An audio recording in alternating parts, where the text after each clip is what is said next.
Wife of cop involved in missing persons case exposes truth 60 years later. In 1966, a sad and shocking disappearance shattered the tightly knit farming community of Cutchogue, New York. Louise Pietrewicz, a beloved local and adoring mother of her 12-year-old daughter Sandy, had gone missing. For decades, friends and family waited for answers. It wasn't a high-profile case that garnered national attention, but to the people of Cutchogue, the lack of information was devastating.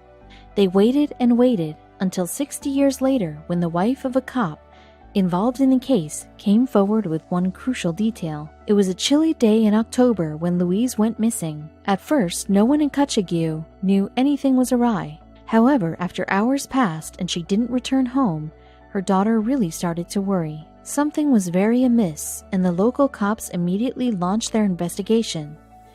However, anyone looking for an easy answer would come to be severely disappointed. This is because it wouldn't be until more than a half a century later, in March of 2019, that the townspeople finally got some clarity on what had happened to Louise.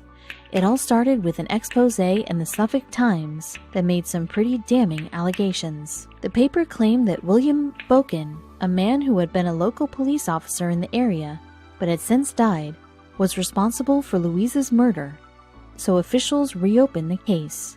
The first person investigators went to question was the person closest to Boken, his former wife, Judith Terry. However, there was one less than minor problem that made it difficult for authorities to interview her. The issue was that Judith had dementia and was in an assisted living home. Still, police knew that if they were going to get to the bottom of the decades-long mystery, they had to be able to extract information from her. Detective Reichert, who interviewed Judy in the home, stated that while at times the elderly woman got confused, she was still credible, capable of identifying her current husband and others by name.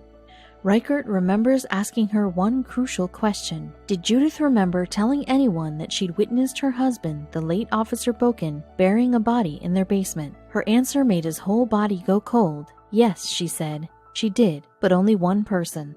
Amazingly, the 83-year-old admitted that she had indeed confided in someone about the crime. Her neighbor, Joseph Sawicki, who lived across the street. Hearing this name made the interviewing detective stop dead in his tracks. Why? Because it was well known that in 1966, Joseph Sawicki, pictured below at his retirement, had been the town police chief, and Judith went on to reveal that the two families had shared a particularly intimate relationship. She was very close with him and his wife, and was godmother to one of their children, Reichert added. And because he was a police officer, this was starting to seem more and more like a cover-up. Officials still had no concrete evidence. Where was the body? Upon hearing about Judith's statement to authorities, Louise's only daughter, Sandy Blampede, was indignant. She told the police chief about the murder? She asked. What did he do about it? Well, the story only became more nefarious from there. Because of Judith's compromised mental condition, authorities needed several interviews for her to reveal all the information that linked Boken to the crime. Then, one day, the case abruptly reached a key turning point. Judith Terry had a mental breakthrough and unveiled even more upsetting and incriminating news. Not only had she been aware of the body in the basement, but she'd actually seen her husband carry Louise's lifeless body into the house. She went into detail. I was there when he brought her into the house, she told the detective, continuing. He laid her on the cement floor. I don't know if she was dead or alive. I would assume she was dead because she was wrapped in burlap or something. Judith said Boken had indeed stowed Lois's body in their basement. She then drew a diagram from memory, including what she could recall about how deep the hole was. This would lead to a horrifying discovery that no one could have anticipated.